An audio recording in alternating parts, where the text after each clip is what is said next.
आज अभी हम जो बताने जा रहे हैं कि ये जो मुख के प्रॉब्लम है उसको कैसे हम क्योर किया और इसके लिए क्या क्या दवाइयाँ है, ये है आज का ये टॉपिक पहला। इसमें है शायद,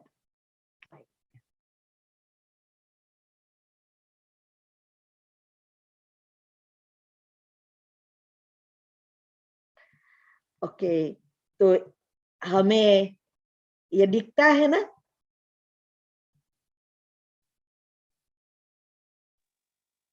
हाँ जी, हाँ जी। हाँ देखाय छे कुसुम भाई, देखाय छे। हाँ, ओके, बस तो आया।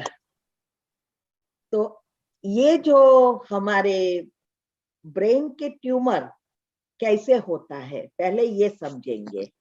ब्रेन के आजकल बहुत सारी बीमारियां हो रही है और इसका कारण कोई ढूंढते नहीं है और न तो निवारण करते हैं, लेकिन हॉस्पिटलों में बोर्ड क्या लगा हुआ है कि आपको ये सिम्टम्स देखे ना तुरंत हॉस्पिटल में डॉक्टर को कांटेक्ट करें। हर एक चीज में ऐसी बीमारियों के लिए टाइटल लगा देते हैं, लेकिन कोई ऐसे नहीं बताते हैं कि ये बीमारी होती है क्यों, उसको जानो और उसको उससे बचो, ये कोई नहीं कहते हैं। इसीलिए हमें ये बातों को अच्छी रीति समझना है कि ये जो ट्यूमर होता है वो हमारा उसका मूल कारण ही पेट है। जैसे मैंने कहा, पीएच ही सभी बीमारियों का कारण है। तो ये इनबैलेंस होना माना बीमारी क्रिएट करना, क्योंकि हमारी जो पेट की डायरेक्ट कनेक्शन ब्रेन से है और ब्रेन का एक शरीर का एक नियम है, शरीर के जो भी भाग में क्रियाएं चलती है वहां उनको बहुत सारी ब्लड चाहिए, माना खून की आवश्यकता होती है। तो ये खून जो है वो सारा ब्रेन से जाएगा, उसका डायरेक्ट कनेक्शन है। तो जब हम पेट में माना मुख में कुछ भी हम भोजन रखते हैं, हम सोचते हैं हमने तो यही खाया, जरा ही थोड़ा ही लिया, लेकिन आपकी हजारों क्रियाएं एक साथ शुरू हो गई उसको एक्टिव करने के लिए, उस क्रिया को, पाचन क्रिया को प्रबल करने के लिए।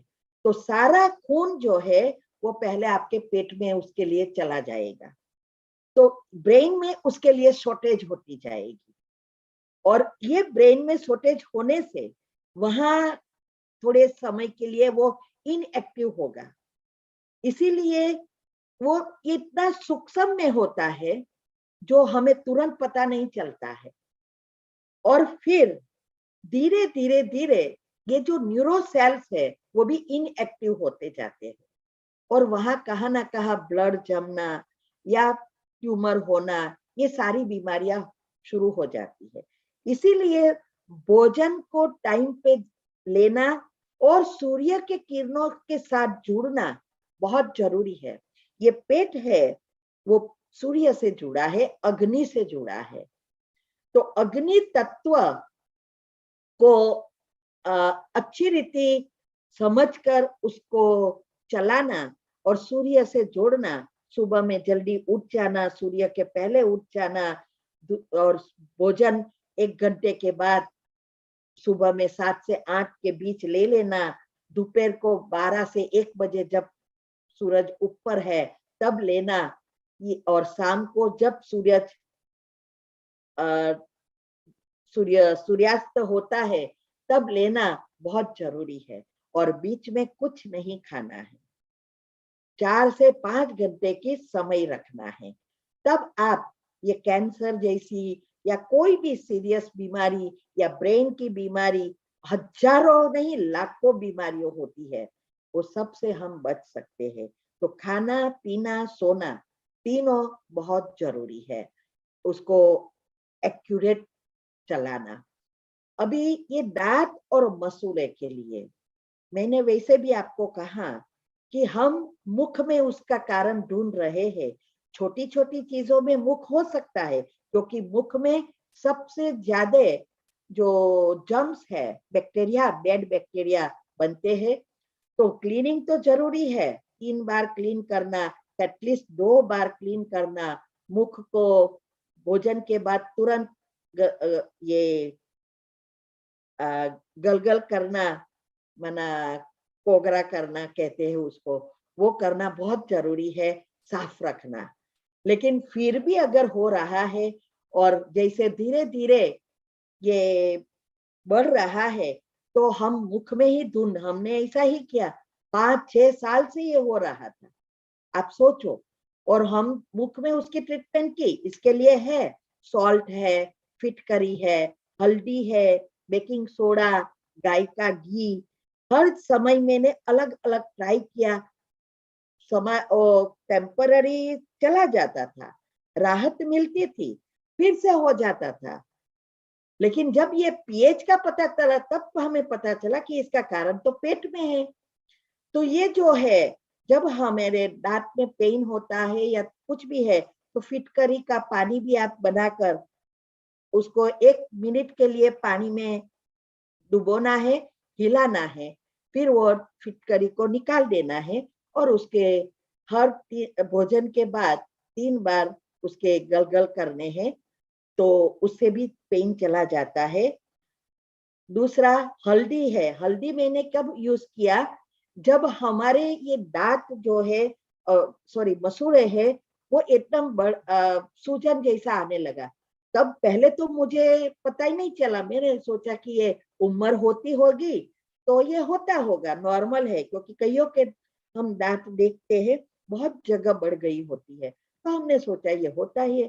फिर तो वो बढ़ता ही गया, और फिर हमारे ग्रुप में बहुत सारे डॉक्टर्स भी है, तो मैंने डॉक्टर को टेक्स्ट किया कि मुझे ये बताओ ना, फोटो लेके, कि ये क्या हो रहा है, ये क्यों बढ़ रहा है।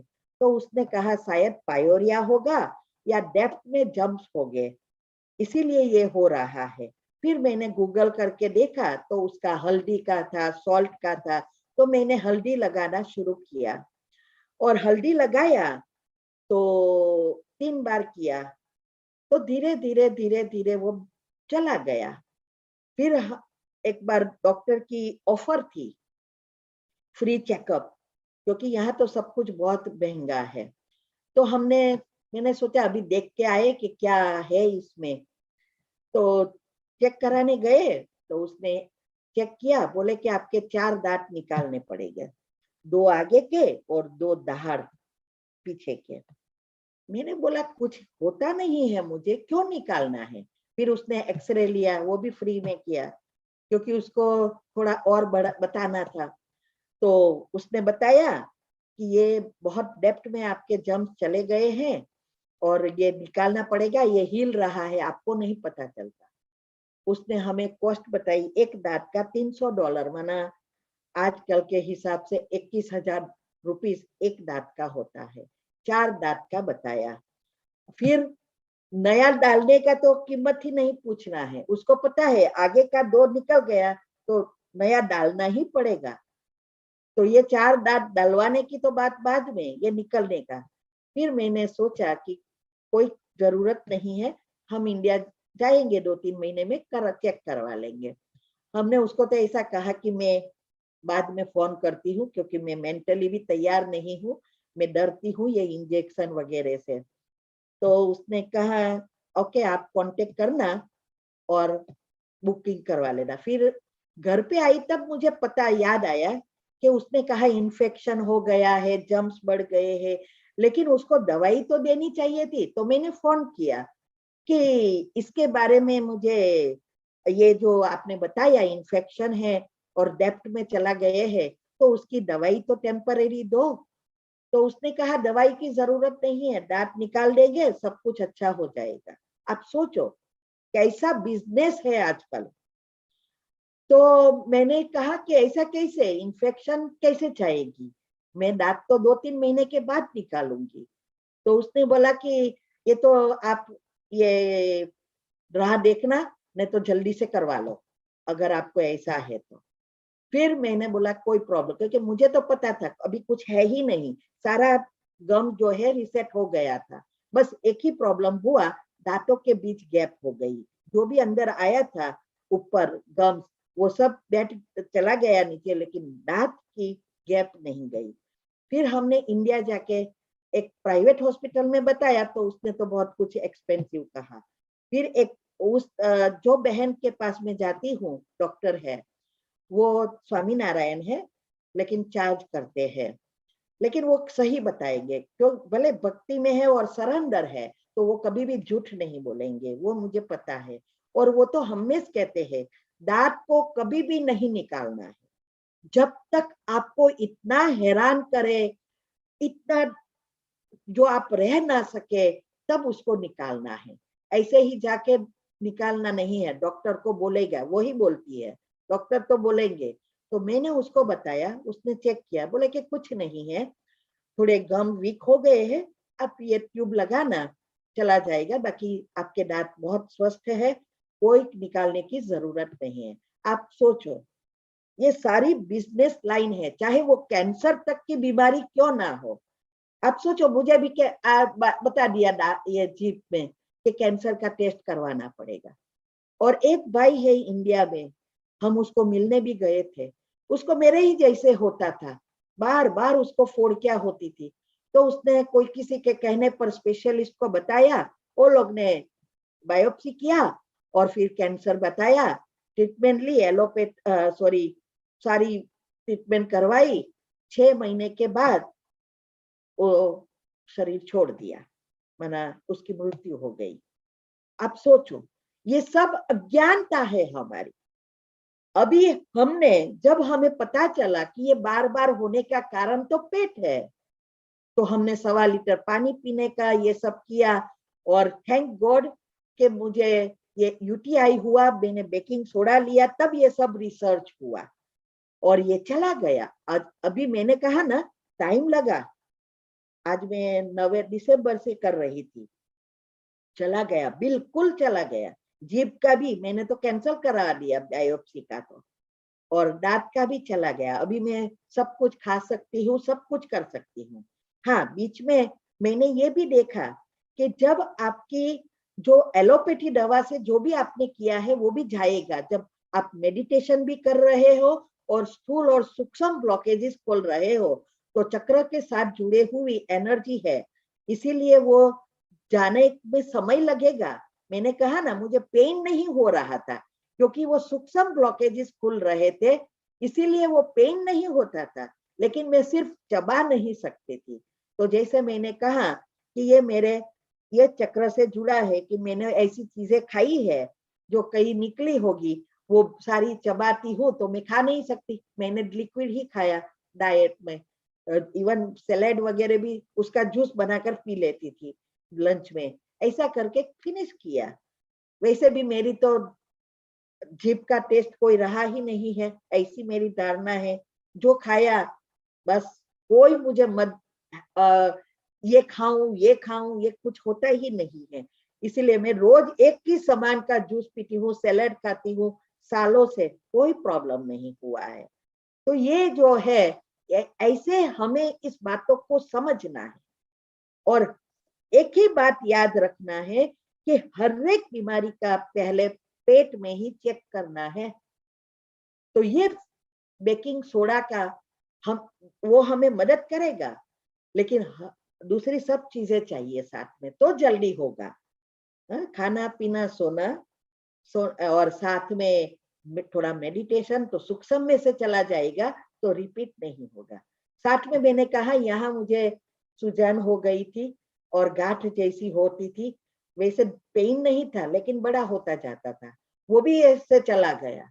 मेरे युगल का, मेरे हस्बैंड का जो डायबिटीज का, इंसुलिन की जगह 2 स्ट्रॉन्ग दवाई दी थी, उसकी कीमत एक दवा की $2, माना 150 रुपया, 2 दवा की 300 रुपया थी, वो भी बंद कर दी। अभी वो छोटी दवा लेता है।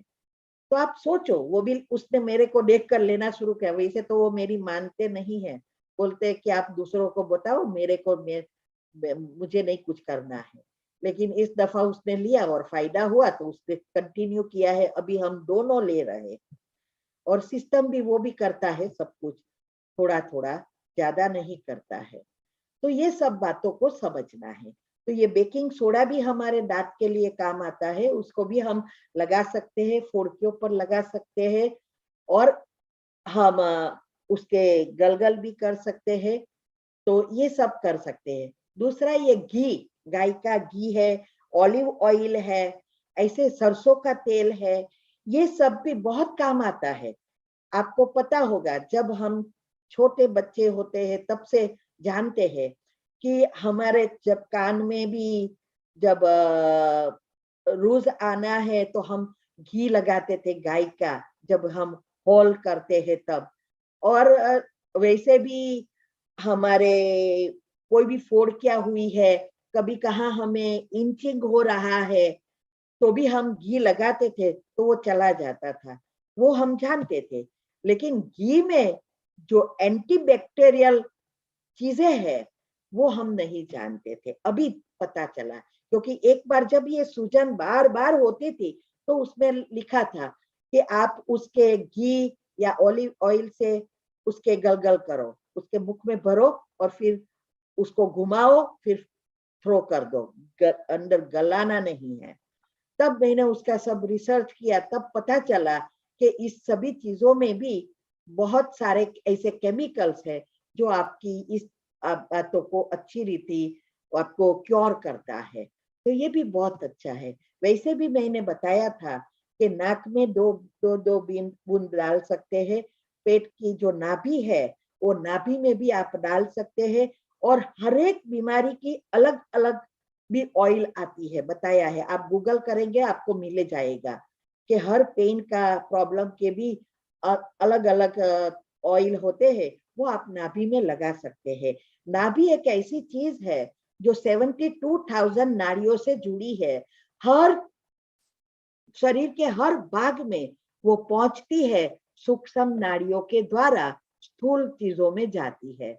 इसीलिए हम अगर नाभि पे लगाते हैं, फिर आसपास 2 सेंटीमीटर के आसपास उसको रब करते हैं, तो वो हमारी सारी बीमारियों को दूर कर सकता है।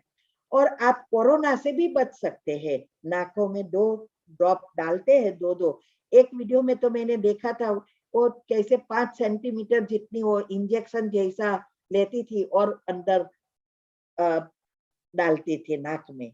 मैं तो 2 बूंद ही डालती हूँ, लेकिन वो इतना डालते थे। तो इसका मतलब कोई नुकसान नहीं है, वो हमारे सारे ब्लॉकेजेस को खोलता है।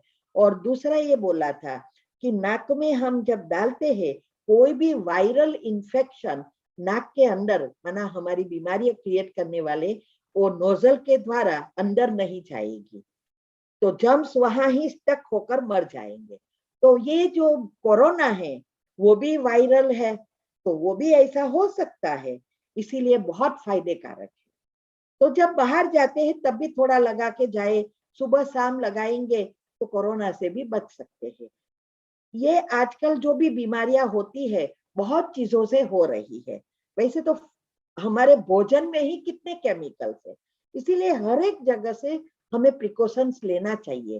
पानी से लेकर अनाज तक सभी चीजों को हम अगर क्लीन करते जाएंगे, क्योंकि पानी भी क्या है, हर बहुत चीजों से घूमती हुई, कितनी नाड़ियों से निकलती हुई, और अंदर हमारे घर में जब आती है तब तक तो कितने सारे जर्म्स अंदर होते हैं। फिर हमारे आसपास का वाइब्रेशंस भी इतने नेगेटिव है, इतना नेगेटिव है, जो सब हमारे अंदर नेगेटिविटी लाती है। तो हमें ये पानी, मैंने कहा था, इसकी भी बहुत अच्छी रिसर्च हुई है, ऐसे ही मैं नहीं बोल रही हूँ। वो कहते हैं पानी में जो सबसे ज्यादा मेमोरी है, वो लोग ने चेक किया है, और वो में पानी में आप जो कोई संकल्प डालते हैं वो अच्छी रीति हमारे सबकॉन्शियस माइंड में जाता है, क्योंकि 75% पानी है, तो हमारे हर एक सेल्स को वो चार्ज करता है, और वो हमारे जल्दी से जल्दी वो हमें सफलता दिलाता है। तो पानी को चार्ज भी कर सकते हैं, हमें जो चाहिए वो भी सोच सकते हैं, और उसको पवित्र बनाकर लेना। हम हेल्थ के, शरीर के लिए कितनी सारी तकेदारी करते हैं, एक्सरसाइज वगैरह करते हैं, भोजन का तकेदारी करते हैं, लेकिन सूक्ष्म शरीर का क्या? आज 75% हमारा पानी है और सभी चीज में पानी की आवश्यकता है अंदर। तो अगर वो ही दूषित है तो दूसरी चीजें स्थूल करने से क्या फायदा। इसीलिए लास्ट टाइम भी मैंने बताया था कि पानी को अमृत बनाकर पियो, नहीं तो वो जहर बन जाता है। तो ये बातों को अच्छी रीति समझना है।